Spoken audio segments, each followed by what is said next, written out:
Hello everyone.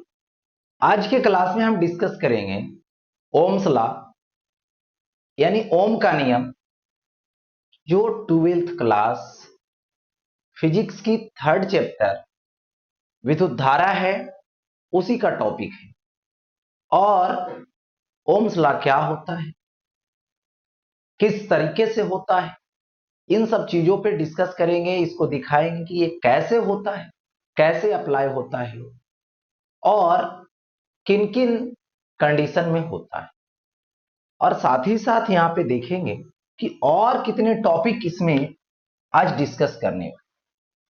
तो सबसे पहले मैं बता दूं, आज बताने वाले हैं धारा घनत्व, चालकता तथा विद्युत क्षेत्र में संबंध। ये आज का फर्स्ट टॉपिक है। दूसरा में है ओम का नियम। ओम का नियम यहीं से शुरुआत होती है, यही संबंध से शुरुआत होती है ओम का नियम, जो आप देखेंगे। तीसरा में पढ़ेंगे ओम के नियम के आधार पर चालक, यानी ओम के नियम के आधार पर चालक कितने तरीके से होते हैं, इस पे भी आज बातें करें। तो आज की जो टॉपिक है, सबसे पहले वो है धारा घनत्व, चालकता तथा विद्युत क्षेत्र में संबंध। यानी इन तीनों में संबंध कैसे होता है, इस पे सबसे पहले बताने वाले हैं। इसको सबसे पहले डिस्कस करूंगा। तो मैं बता दूं धारा घनत्व, ये जो धारा घनत्व है, ठीक है, ये धारा घनत्व जे से निरूपित किया जाता है। और ये जे इज इक्वल टू होता है आई बाई ए, यानी विद्युत धारा बाई अनुप्रस्थ काट का क्षेत्रफल होता है। ये मैंने दिया। अब आता है दूसरा चालकता। चालकता किसी पदार्थ की एक विशेष गुण है, जिसके कारण उस चालक में या तो उस पदार्थ में विद्युत धारा का प्रवाह होता है।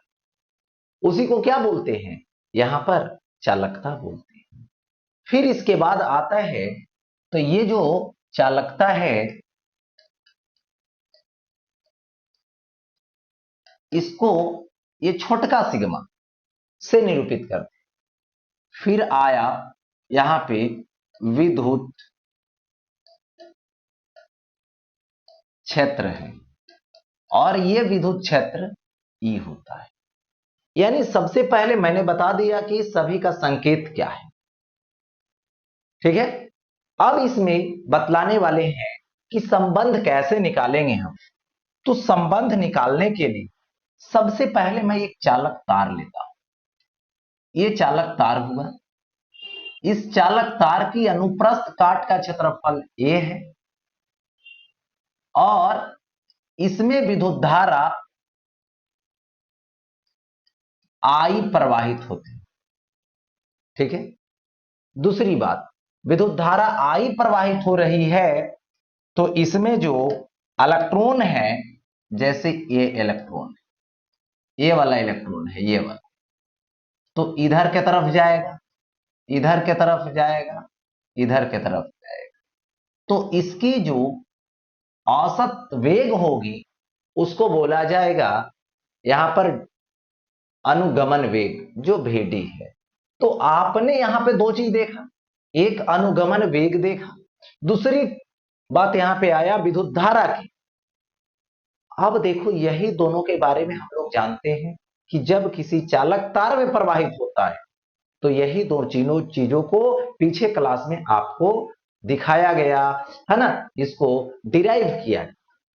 तो यहां पर मैं बता दूं, अभी सबसे पहले VD जो है वो होता है ई टाउ बाई 2f, यानी m जो है मास ऑफ इलेक्ट्रॉन है, ये बात। दूसरी बात यहां पे आई की आएगी, तो I is equal to basic concept मिला है NeA/VD, यही मिला है।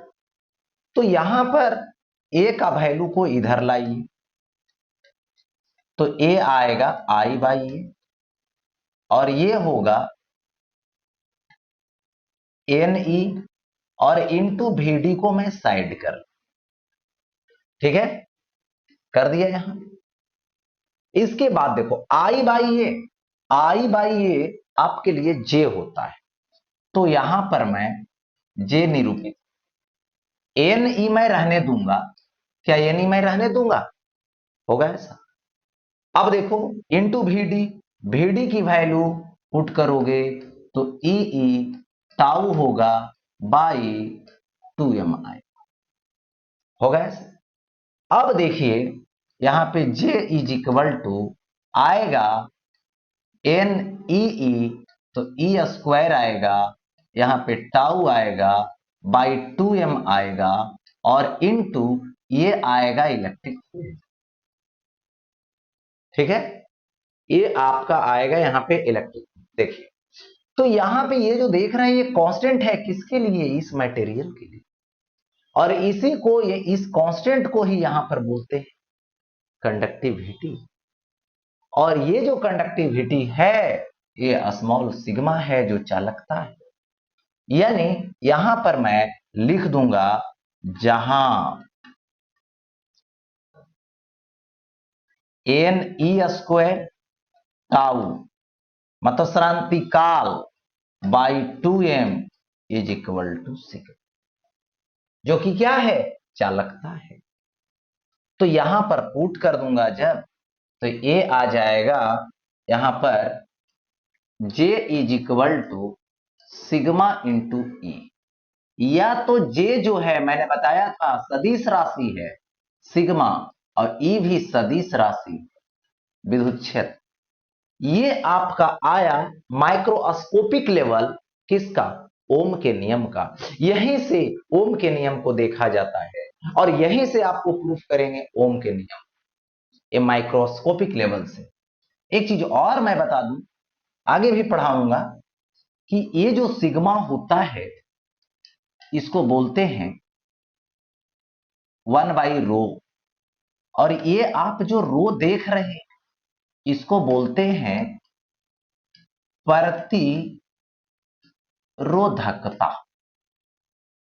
इसको क्या बोलते हैं, प्रतिरोधकता बोलते हैं, या फिर विशिष्ट प्रतिरोध बोलते हैं। यानी यहां पर ये जो रो है वो इसका उल्टा है, तो रो जो है सिग्मा का उल्टा है, व्युत्क्रम है। ठीक है, तो यहां पर क्या हो जाएगा, सिग्मा का उल्टा करेंगे यानी 2m बाई करेंगे, तो ये आ जाएगा 2m by N E square. यहां पर लाके मैं पुट कर सकता हूं, तो J इज इक्वल टू 1/रो पुट करना, और ये E होगा, यानी E is equal to rho J होगा ऐसा।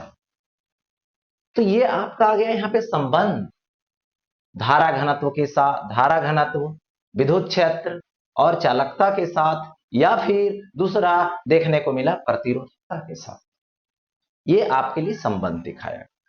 अब मैं आगे बढ़ता हूं, देखिए ओम का नियम है, ओम्स लॉ है। तो ओम का नियम देखिए है क्या, यदि किसी चालक तार को लेते, उस चालक तार की भौतिक परिस्थितियां आपको निश्चित रखनी है, नियत रखनी।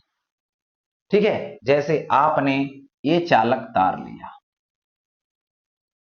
और इस चालक तार की भौतिक स्थितियां आपको नियत रखनी, इन द सेंस जैसे ताप हो गया भौतिक अवस्था है, अनुप्रस्थ काट का क्षेत्रफल भौतिक अवस्था है, इसकी लंबाई भौतिक अवस्था है। तो इन सब चीजों को यदि आप नियत रखते, ठीक है, आप नियत रखते हैं तो क्या होता है, देखिए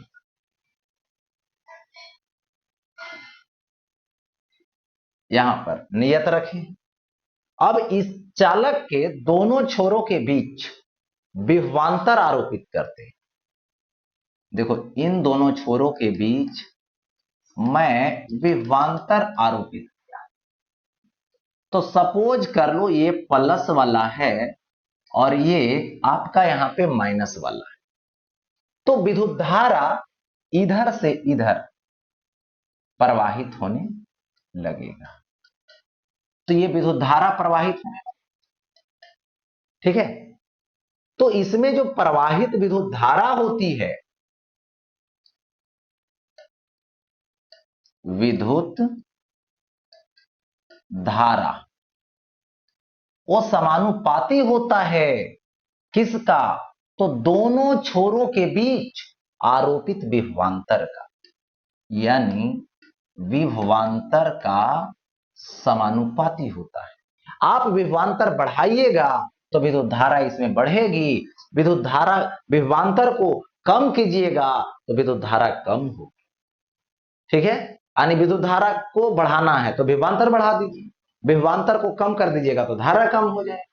यानी विभवांतर को दुगना करोगे तो विद्युत धारा, सॉरी, विभवांतर को दुगना करोगे तो विद्युत धारा दुगना, विभवांतर को 3 गुना करोगे तो विद्युत धारा 3। इसीलिए इसको बोला गया ये सीधा समानुपात। ठीक है, ऐसा समानुपात।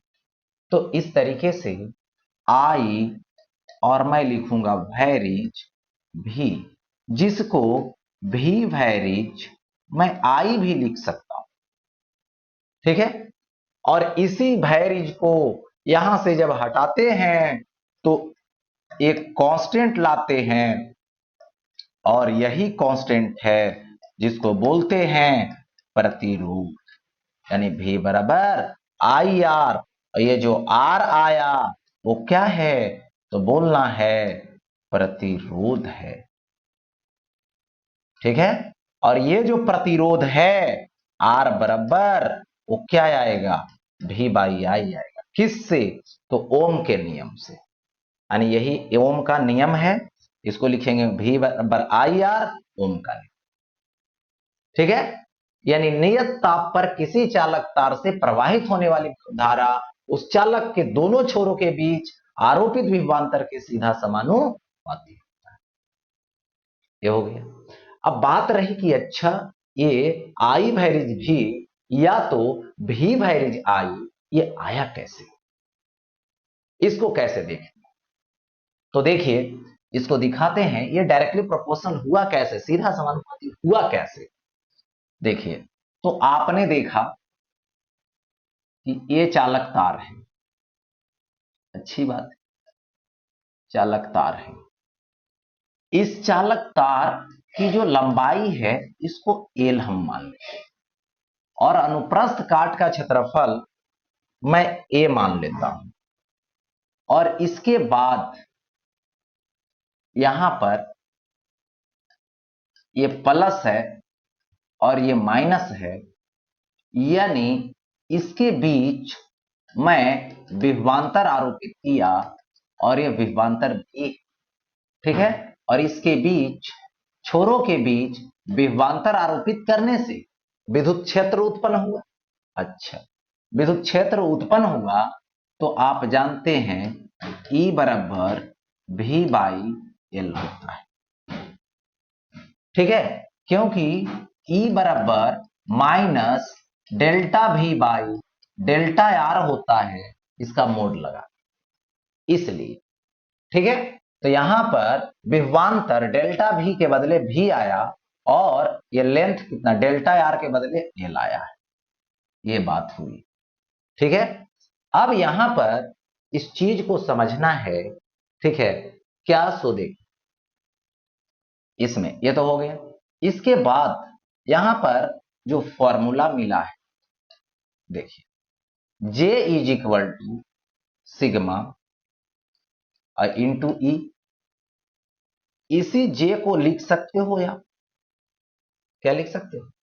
सिग्मा के बदले 1 बाई रो लिख सकते हो, ई लिख सकते हो गया ऐसा।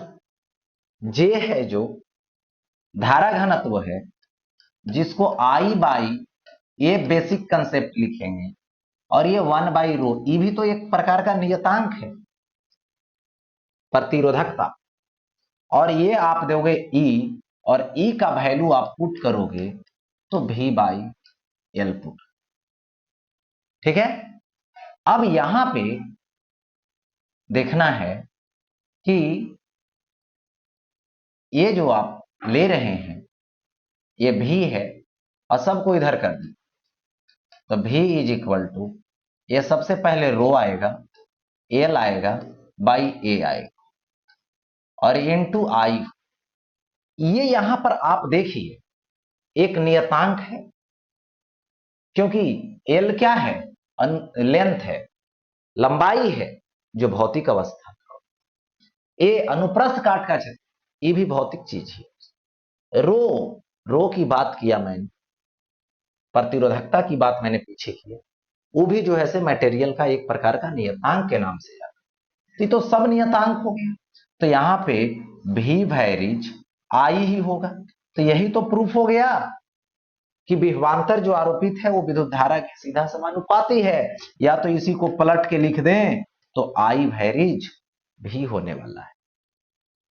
यही क्या है, आई वैरिज भी होने वाला, यही तो प्रूफ हो गया है ना, यही तो साबित करके दिखा दिया गया। लेकिन जहां पे भी बराबर आई आर आता है, तो आई आर, आई के साथ जो मल्टीपल में है, गुना में है, वो आर है, यानी प्रतिरोध है। यानी आर बराबर रो इंटू एल बाई ये हो। ये प्रतिरोध का बेसिक कंसेप्ट आ गया कि प्रतिरोध जो है भी बराबर rho L by A. R क्या है, तो प्रतिरोधकता है, जिसको विशिष्ट प्रतिरोध भी कहीं लिखा रहेगा तो हड़बड़ाने की बात नहीं है, उसी का नेम है। ठीक है, फिर देखो एल क्या है, तो उस तार की लंबाई है। ए क्या है, तो अनुप्रस्थ काट का क्षेत्रफल है। तो यहां पे मैंने दे रखा।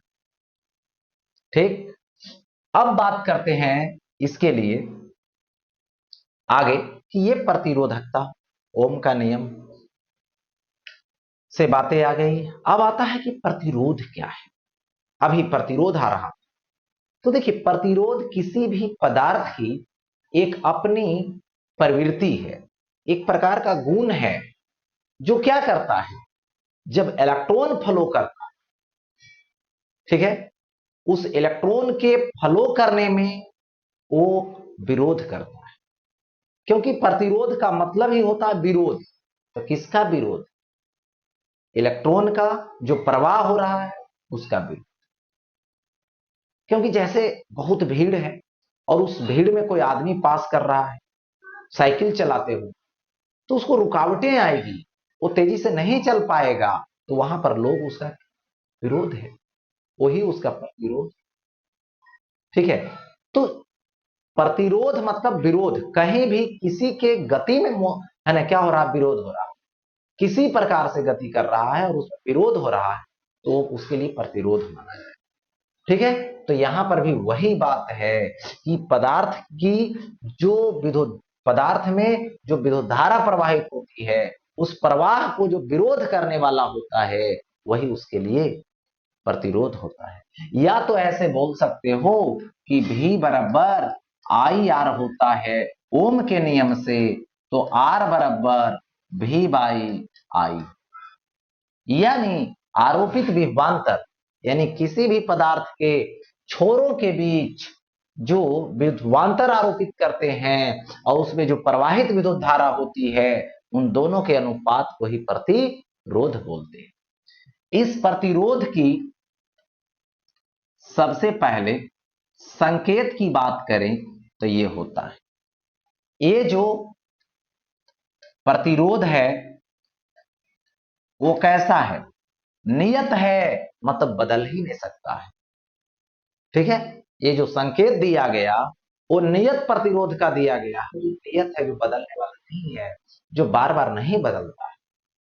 ठीक है, अब देखिए इसी तरीके से एक दूसरा तार आप लीजिए और इस तार की बात कीजिए और संकेत ऐसे दे दीजिए, तो प्रतिरोध जो है वो कैसा है, चर है, मतलब बदलने वाला, यानी ये बदल जाता है।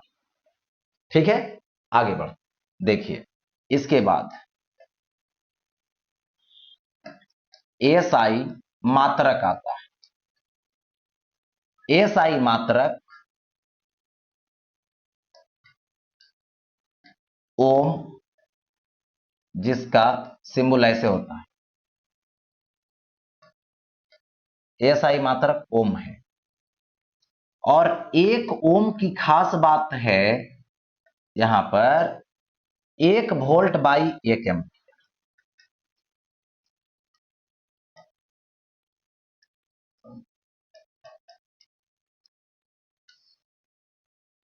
1 ओम बराबर 1 वोल्ट बाई 1 एम्पियर। यानी कहने का मतलब हुआ कोई चालक तार लीजिए, उसमें 1 वोल्ट का विभवांतर आरोपित करते, और 1 वोल्ट का विभवांतर आरोपित करने से यदि उस चालक तार में 1 ओम की विद्युत धारा प्रवाहित हो रही है तो वही उसके लिए क्या होता है, 1 ओम होता है। यानी बोलेगा 1 ओम को परिभाषित की तो क्या बोले, किसी चालक तार के छोरों के बीच यदि 1 वोल्ट का विभवांतर आरोपित करते हैं तो उस चालक तार से 1 एम्पियर की विद्युत धारा प्रवाहित होती है, तो उस चालक तार के प्रतिरोध को 1 ओम होता है। 1 ओम का बात समझ में आ गई, हो गया ऐसा। तो इसका ये यहां पर डिफिनीशन। अब देखिए आगे बढ़ते, इसमें आता है, देखिए थोड़ा सा ये सब चीजें हो गई। अब इसको अरेंज करके यहीं पर लिखता हूं।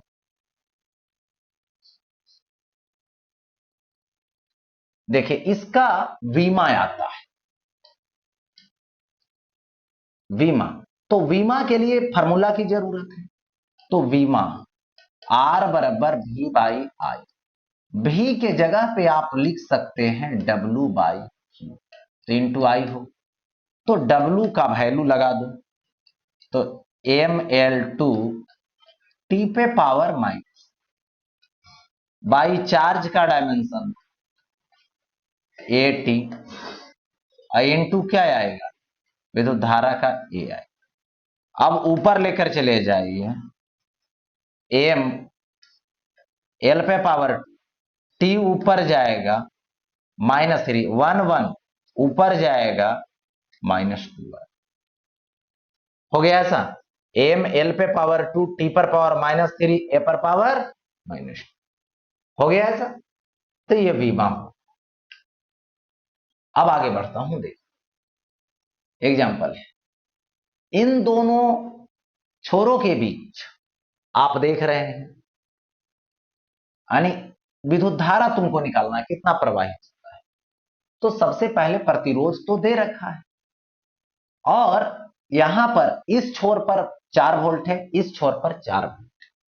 तो जब विभवांतर निकालने की बारी आई, यानी विभवांतर निकालने का, तो 4 - 4 कर दो, 0 हो जाएगा वोल्ट। ठीक है, तो आई जब निकालोगे तो V बाई आर मतलब 0/4, यानी 0 एम्पियर आ गया, कुछ है ही नहीं। अब देखो इसमें, क्योंकि इसमें डिसाइड नहीं हो पाया ना कि हाई कौन है लो कौन है, क्योंकि दोनों इक्वल है। तो जब तक जो है से हाई लो नहीं होगा तब तक विद्युत धारा का प्रवाह संभव नहीं है, इसीलिए ऐसा। अब देखिए इसमें मैं बात करूं तो यहां पे 2 वोल्ट है और ये 4 वोल्ट है। तो विभवांतर जब निकालोगे तो हाई माइनस लो होगा, तो हाई माइनस लो होगा तो इधर के तरफ धारा जाए, क्योंकि ये हाई वोल्टेज है। तो कितना है 4 - 2, यानी 2 वोल्ट होने वाला है। आई की वैल्यू निकालिएगा तो V बाई आर का, तो V का वैल्यू 2 बाई आर, तो 1/2 एम्पियर आएगा। होगा ऐसा। अब आगे देखिए, इन दोनों में हाई वोल्टेज कौन है पहले डिसाइड करो। तो V = ये हाई है ये लो है, तो 4, और माइनस करोगे -4 तो प्लस हो जाएगा, और ये आ जाएगा 8 वोल्ट। ठीक है, और यहां पे I = लिखेंगे V बाई आर, तो 8/r दोगे यानी 2, यानी 4 एम्पियर। हो गया। उसी तरीके से फिर वोल्टेज लोगे हाई और माइनस लो, तो हाई कौन है ये, जैसे इसमें हुआ हाई तो करंट इधर की तरफ, तो इसमें भी हाई ये हुआ, तो करंट इधर की तरफ जाएगा, तो हाई माइनस लो करो, तो 2 माइनस 0 यानी 2 वोल्ट ही आएगा, यानी 2 वोल्ट ही आएगा। तो I is equal to V by R करो, यानी 2/4 करो, नहीं सॉरी, इसमें दिक्कत है। दिक्कत यह है कि करंट भी दे दिया गया, ठीक है, और करंट का थोड़ा सा डायरेक्शन उल्टा दिया गया, इधर की तरफ होगा, तो करंट इधर है 4 एम्पीयर, ठीक है। तो I की वैल्यू दे दिया गया है आपको यहां पर 4 एम्पीयर।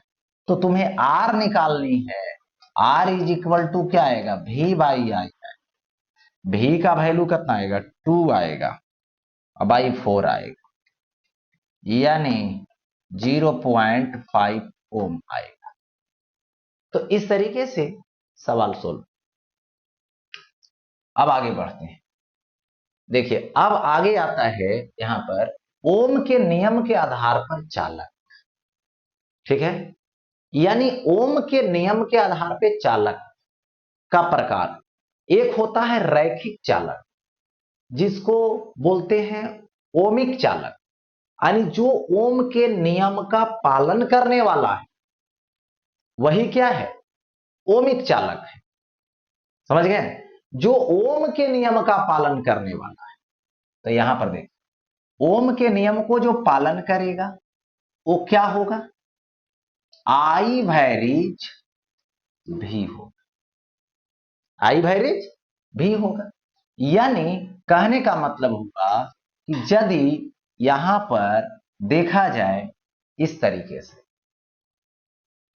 ठीक है, तो यहां पर इस पे वोल्टेज ले लो और इस पे करंट ले लो आई, ठीक है, एक बात। दूसरी बात, आई और भी के लिए करना क्या पड़ेगा, आपको सबसे पहले एक चालक तार, इस चालक तार के दोनों छोरों के बीच एक वोल्ट मीटर लगा, ठीक है, और इसका कुछ अपना प्रतिरोध होता है, और यहां पे आपने सेल लगा, और इसके लिए विद्युत धारा के लिए आमीटर लगा दिया। यानी सर्किट इस तरीके से पहले बना लिया, किस लिए, वैल्यू को दे चेक करने के लिए।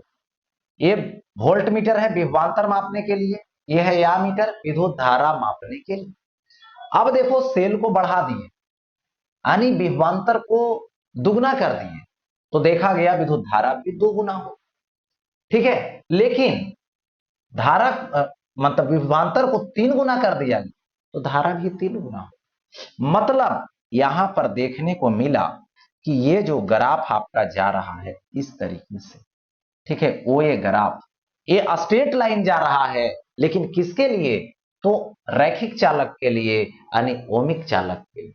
यानी जो चालक ओम के नियम को फॉलो करे, यानी इसमें फॉलो करे, यहां पर सेल बढ़ाते गए, विभवांतर बढ़ते गया, विद्युत धारा बढ़ते गया, लेकिन दुगना करने पर दुगना, 3 गुना करने पर 3 गुना चेक कर लिए, तो समझ गए ये क्या है, ओमिक चालक है या तो रैखिक चालक, ठीक है। तो इस तरीके से आप सोच सकते हैं। अब देखिए यहां पर बात करता हूं, ये क्या है, आई भी ग्राफ है ना, तो यहां पर यदि आई भी आलेख है, ठीक है, आलेख की ढाल, ढाल क्या देता है, ढाल 1/r देता है, क्या देता है, 1/r देता है। कैसे, तो देखो यहां पे ये थीटा है, तो यहां पे ढाल लगा, तो ढाल बराबर tan थीटा होगा, tan थीटा बराबर, ये परपेंडिकुलर आएगा, लंब आएगा, ये आधार आएगा, तो ये आएगा I/V, इसको लिख सकते हैं 1/V/I, V/I ही R होता है, यानी 1/R होता है, यानी यहां पे ढाल मैंने दे दिया, यानी ढाल बराबर 1/R। तो आपको क्या देखने को मिलेगा कि यदि यहां पे ढाल बढ़ रहा है, मतलब आर कम हो रहा है। क्यों? क्योंकि व्युत्क्रमानुपाती है, यानी जब ढाल बड़ा होगा तो प्रतिरोध बड़ा होगा, और ढाल छोटा होगा तो प्रतिरोध बड़ा होगा, उल्टा। यानी ढाल जो है वो क्या हो गया, छोटा हो गया, तो आर क्या हो गया, यहां पे बड़ा। तो इस तरीके से आप कर सकते।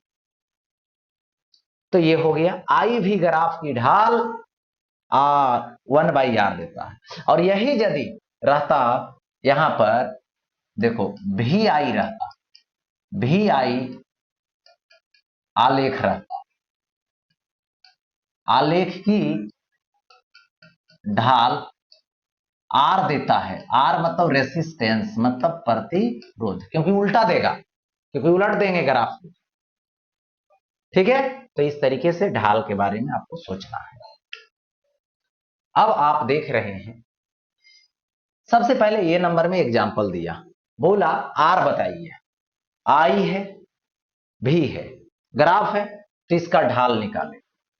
तो ढाल ही क्या है, यहां पर प्रतिरोध है, का उल्टा देगा, इसका ढाल प्रतिरोध का उल्टा देगा। यानी यहां पे ढाल इज इक्वल टू क्या होगा, टेन थीटा होगा, टेन थीटा, यही थीटा। ढाल का मतलब 1/r, ठीक है, 1/r, नहीं तो ऐसे लिख दो बेसिक कंसेप्ट के हिसाब से, आई बाई भी, tan theta, perpendicular by base, perpendicular 2 आएगा और बेस कितना आएगा, 24 आएगा, होगा ना।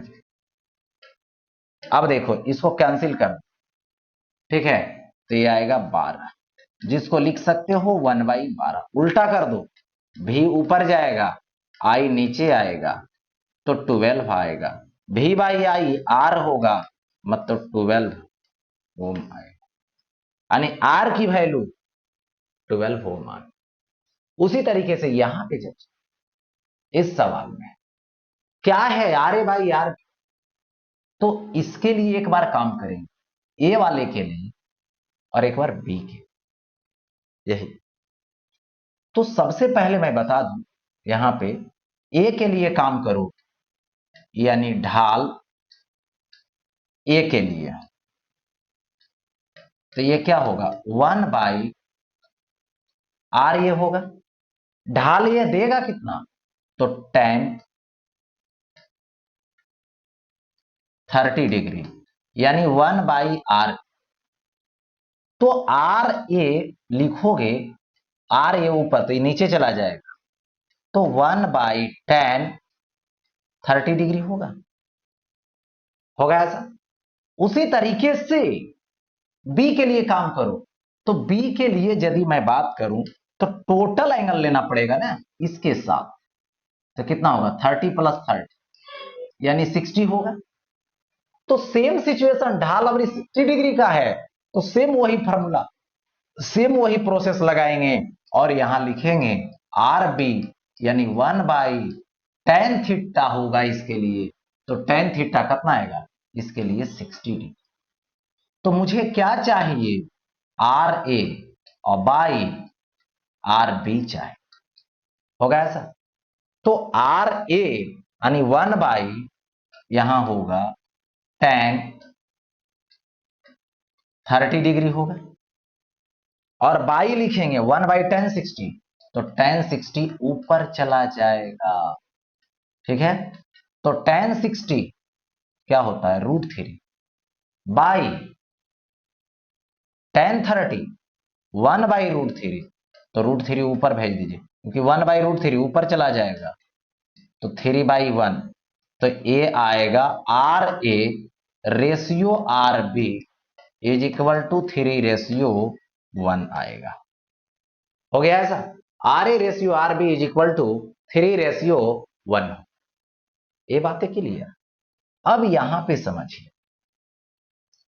ये वाला एंगल θ1 बनाया और ये एंगल θ2, बताइए यहां पर ढाल का उल्टा होता है रेसिस्टेंस, तो ढाल छोटा है, कौन,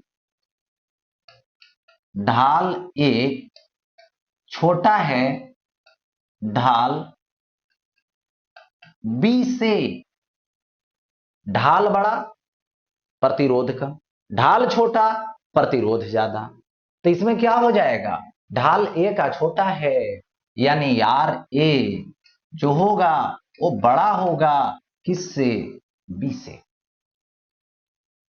ठीक है, क्योंकि ढाल जितना छोटा होगा प्रतिरोध उतना बड़ा। किस में ध्यान रहे, आई भी ग्राफ, तो सब तो आई भी ग्राफ।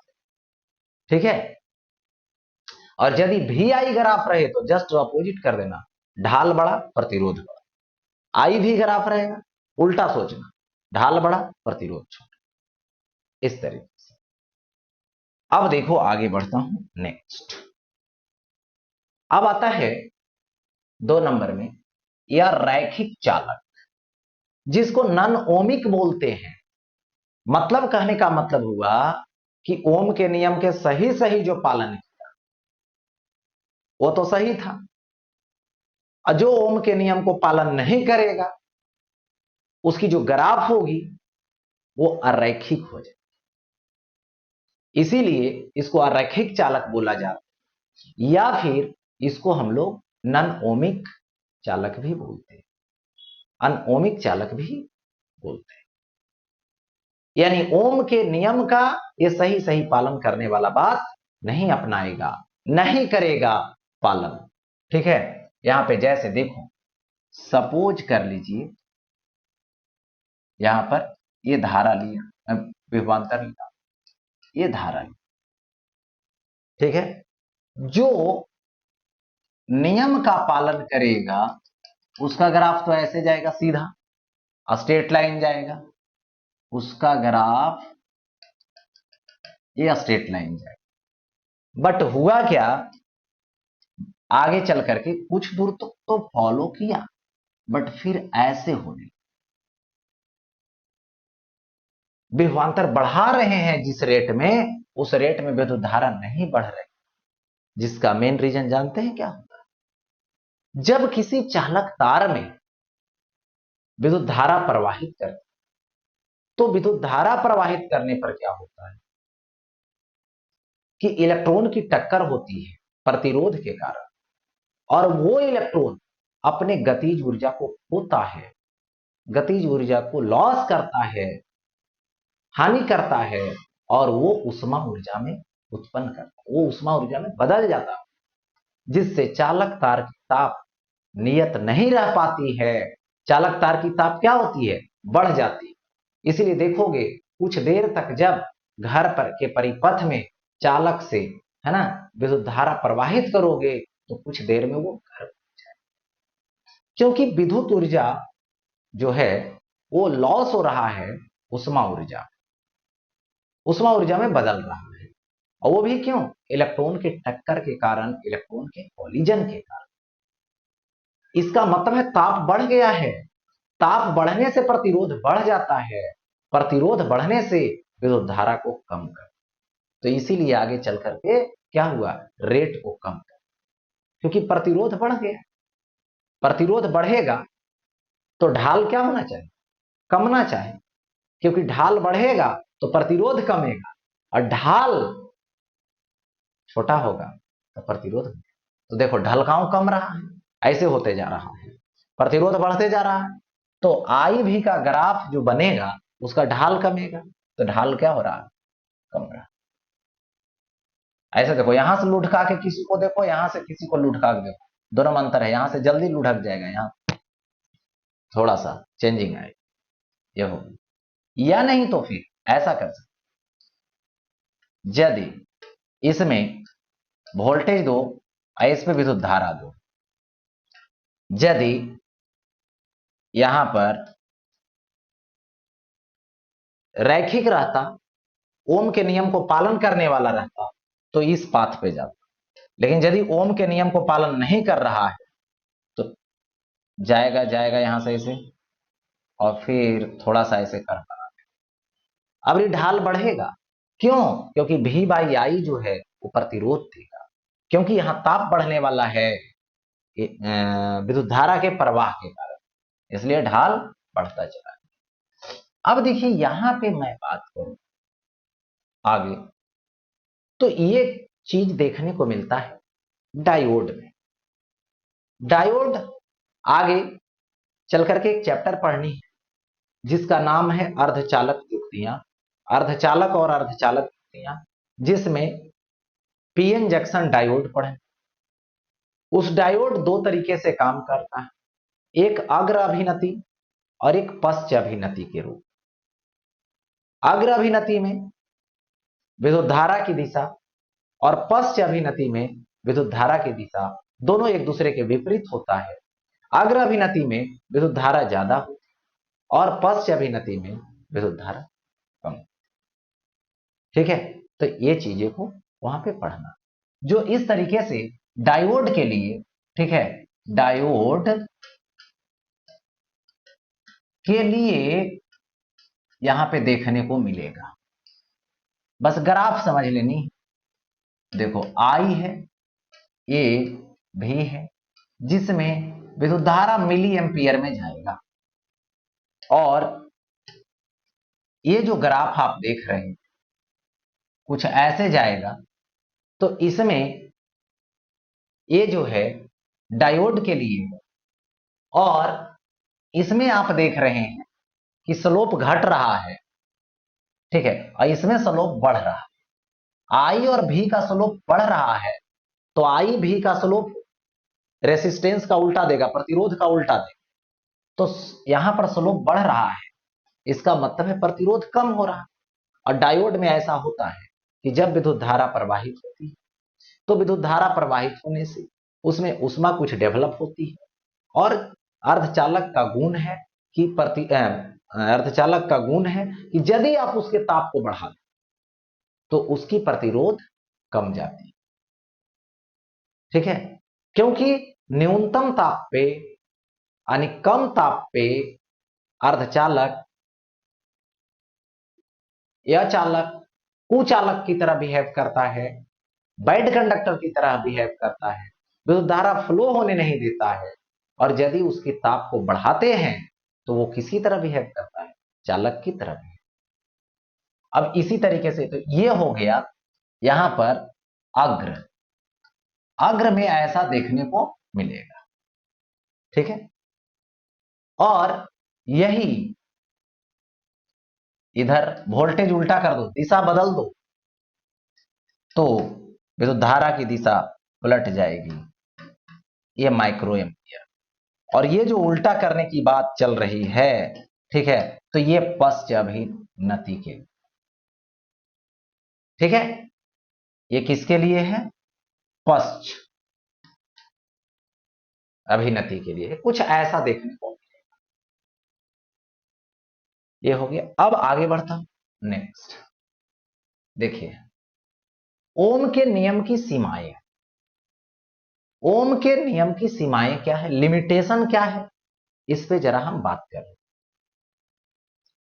देखो भी की आई से अनुपातिकता समाप्त हो जाती है। मतलब ओम के नियम में जो आपने देखा कि भी वैरीज आई है या तो आई वैरीज भी है, तो आपने क्या देखा कि यहां पर विद्युत धारा प्रवाहित करते हैं, वोल्टेज अप्लाई करते हैं।